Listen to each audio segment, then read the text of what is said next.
ನಮಸ್ಕಾರ ಸ್ನೇಹಿತರೆ, ನಾನು ನಿಮ್ಮ ಮಲ್ಲು ಮುರುಗೋಡ್. ಇವತ್ತಿನ ಒಂದು ಪ್ರಮುಖವಾದಂಥ ನ್ಯೂಸ್ ಏನೆಂದರೆ, ಪಿ ಯು ಕಾಲೇಜುಗಳಲ್ಲಿ ಕಾಲೇಜುಗಳಿಗೆ 4,689 ಅತಿಥಿ ಉಪನ್ಯಾಸಕರ ನೇಮಕ ಅಂತಕ್ಕಂಥ ಒಂದು ಪ್ರಮುಖವಾದಂಥ ನ್ಯೂಸ್ ಇದೆ. ಹಾಗಾದ್ರೆ ನೋಡಿ, ಮಾಸಿಕ 14,000 ವೇತನ ಶಿಕ್ಷಣ ಇಲಾಖೆ ಆದೇಶ ಅಂತಕ್ಕಂಥದ್ದು ಕನ್ನಡ ಪ್ರಭಾವಾರ್ತೆಯಲ್ಲಿ ಪ್ರಕಟಗೊಂಡಂತ ಒಂದು ಪ್ರಮುಖವಾದಂತ ನ್ಯೂಸ್ ಇದೆ ಅಂತಕ್ಕಂಥದ್ದು. ನೋಡಿ, ಸರ್ಕಾರಿ ಪದವಿ ಪೂರ್ವ ಕಾಲೇಜುಗಳಲ್ಲಿ ಖಾಲಿ ಇರುವ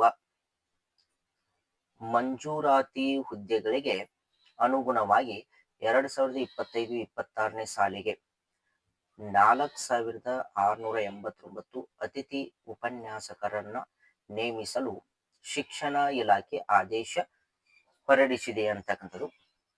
ಅತಿಥಿ ಉಪನ್ಯಾಸಕರಿಗೆ ಮಾಸಿಕ ಅಂದರೆ ತಿಂಗಳಿಗೆ 14,000 ವೇತನ ನಿಗದಿಪಡಿಸಲಾಗಿದೆ. ಅತಿಥಿ ಉಪನ್ಯಾಸಕರು ವಾರದಲ್ಲಿ 10 ಗಂಟೆಗಳ ಕಾರ್ಯಭಾರ ನಿರ್ವಹಿಸಲು ಮಾತ್ರ ಅನುಮತಿ ನೀಡಬೇಕು. ಯಾವುದೇ ಕಾಲೇಜಿನಲ್ಲಿ 10 ಅಥವಾ 12 ಗಂಟೆಗಳಿಗಿಂತ ಹೆಚ್ಚು ಒಂದು ಕಾರ್ಯಭಾರ ಇದ್ದಲ್ಲಿ ಮಾತ್ರ ಇಬ್ಬರು ಅತಿಥಿ ಉಪನ್ಯಾಸಕರನ್ನ ನೇಮಿಸಿಕೊಳ್ಳಬಹುದು ಅಂತಕ್ಕಂಥ ಒಂದು ವಿಷಯದಲ್ಲಿ ಬೋಧನೆಗೆ ಒಬ್ಬರಿಗಿಂತ ಹೆಚ್ಚು ಅಭ್ಯರ್ಥಿಗಳು ಮುಂದೆ ಬಂದರೆ ಸ್ನಾತಕೋತ್ತರ ಪದವಿಯಲ್ಲಿ ಹೆಚ್ಚು ಅಂಕ ಪಡೆದವರನ್ನ ಕಾಲೇಜಿನ ಪ್ರಾಚಾರ್ಯರು ಮತ್ತು ಹಿರಿಯ ಉಪನ್ಯಾಸಕರ ಸಮಿತಿ ಆಯ್ಕೆ ಮಾಡಬೇಕು ಎಂದು ಸೂಚಿಸಲಾಗಿದೆ. ಆಯಾ ಜಿಲ್ಲಾ ವ್ಯಾಪ್ತಿಯ ಪಿಯು ಕಾಲೇಜುಗಳಲ್ಲಿ ಕಡಿಮೆ ಕಾರ್ಯಭಾರ ಹೊಂದಿರುವ ವಿಷಯಗಳಿಗೆ ಉಪನ್ಯಾಸಕರನ್ನ ಜಿಲ್ಲೆಯ ಇತರ ಕಾಲೇಜುಗಳಲ್ಲಿ ಖಾಲಿ ಹುದ್ದೆಗಳಿಗೆ ನಿಯೋಜಿಸಿದ ನಂತರ ಅತಿಥಿ ಉಪನ್ಯಾಸಕರನ್ನ ನೇಮಿಸಿಕೊಳ್ಳಬೇಕೆಂದು ತಿಳಿಸಲಾಗಿದೆ ಅಂತಕ್ಕಂಥದ್ದು. ಪಿಯು ಕಾಲೇಜಿನ ಅತಿಥಿ ಉಪನ್ಯಾಸಕರಿಗೆ ಸಂಬಂಧಪಟ್ಟಂತ ಒಂದು ಪ್ರಮುಖವಾದಂತ ಒಂದು ನ್ಯೂಸ್ ಅಂತಕ್ಕಂಥದ್ದು.